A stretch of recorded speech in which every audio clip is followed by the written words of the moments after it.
আসসালামু আলাইকুম। Loss stop BD থেকে আপনাদের সকলকে স্বাগত। আমরা অনেক সময় দেখি মাটি তৈরি হয়ে গেছে, সারও ঠিক আছে, এখন সময় বীজ বপনের। কিন্তু অনেকেই ভুল সময়ে ভুলভাবে বীজ বপন করেন, ফলে চারা নষ্ট হয়ে যায় বা বড় হয় না। আজকের ভিডিওতে আমরা দেখব কিভাবে সঠিকভাবে বীজ বপন করতে হয় আর কেমন যত্ন নিলে চারা হবে সবল ও ফলনশীল। আজকের আলোচনাটি ৬টি শিরোনামের অধীনে করছি। ১ নম্বর, বীজ নির্বাচন। সবজি চাষের সফলতা শুরু হয় ভালো বীজ দিয়ে। বীজ যেন হয় স্বাস্থ্যকর, শুকনো, আগের মৌসুমের নয় বরং তাজা বীজ। বিশ্বস্ত উৎস থেকে বীজ সংগ্রহ করুন, কৃষি অফিস, বিশ্বস্ত দোকান বা অনলাইন পোর্টাল থেকে। বীজ কেনার সময় খেয়াল রাখুন মেয়াদ, জাত ও মৌসুমি উপযোগিতা। ২ নম্বর, বীজ প্রস্তুতি। অনেক সময় বীজে ছত্রাক বা ব্যাকটেরিয়া থাকে যা অঙ্কুরোদ্গমে বাধা দেয়। সহজ প্রস্তুতি পদ্ধতি: গরম পানিতে যা 40 থেকে 45 সেলসিয়াস 10 মিনিট ভিজিয়ে রাখুন। তারপর ঠান্ডা পানিতে ধুয়ে শুকিয়ে নিন। ইচ্ছা করলে নিম পাতা রস বা দই মিশ্রণে 1 ঘন্টা ভিজিয়ে নিতে পারেন। এতে রোগ প্রতিরোধ বাড়ে। অতিরিক্ত টিপস: ছোট বীজের ক্ষেত্রে কাপড়ের ভেতরে রেখে পানিতে ভিজিয়ে রাখলে সহজে অঙ্কুরিত হয়। ৩ নম্বর, বীজ বপনের সময় ও পদ্ধতি। মৌসুম অনুযায়ী সময় নির্বাচন করুন। বর্ষায় ছায়াযুক্ত জায়গায়, শীতকালে রোদযুক্ত জায়গায় বপন করুন। বপন পদ্ধতি: ছোট বীজ সরাসরি মাটিতে বা ট্রেতে বপন করুন।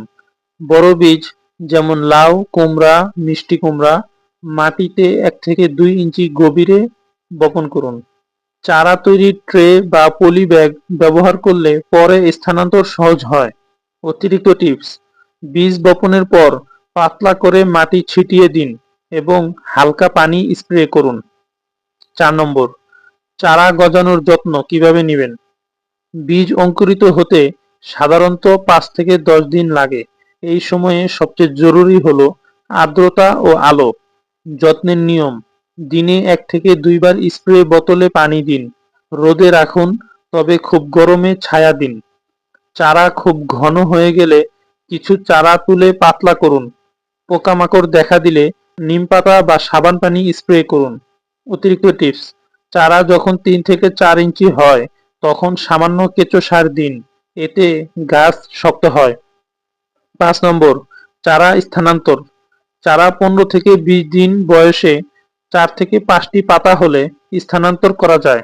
স্থানান্তরের আগের দিন মাটি ভিজিয়ে রাখুন যাতে শিকড় সহজে উঠে আসে। নতুন জায়গায় রোপণের পর হালকা ছায়া দিন 2 থেকে 3 দিন। অতিরিক্ত টিপস: চারা তোলার সময় যেন শিকড় না ভাঙে, এজন্য চামচ বা ছোট কোদাল ব্যবহার করুন। ৬ নম্বর, সাধারণ সমস্যা ও সমাধান। সমস্যা: চারা হলুদ হয়ে যাওয়া। সমাধান: অতিরিক্ত পানি বা ছত্রাক পানি কমিয়ে দিন আর নিমপাতা স্প্রে করুন।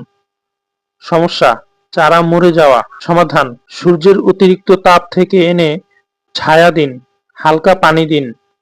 সমস্যা: চারা লম্বা কিন্তু দুর্বল হয়। সমাধান: আলো কম রোদে 5 ঘন্টা করে রাখুন। সমস্যা: চারা শুকিয়ে যাওয়া মাটিতে পুষ্টির অভাবে। সমাধান: কেঁচো সার বা তরল সার দিন। বীজ বপন ও চারা পরিচর্যা ঠিক মতো হলে অর্ধেক কাজ হয়ে যায়, কারণ শক্তিশালী চারা মানেই শক্তিশালী গাছ, আর শক্তিশালী গাছ মানেই ভালো ফলন। তাই যত্ন নিন শুরু থেকেই, গাছ আপনাকে কৃতজ্ঞ করবে তার ফল দিয়ে। ভিডিওটি ভালো লাগলে লাইক দিন, শেয়ার করুন এবং সাবস্ক্রাইব করুন লস স্টপ বিডি চ্যানেলটি। আমরা সবসময় কথা বলি বাস্তব সমস্যা ও তার কার্যকর সমাধান নিয়ে।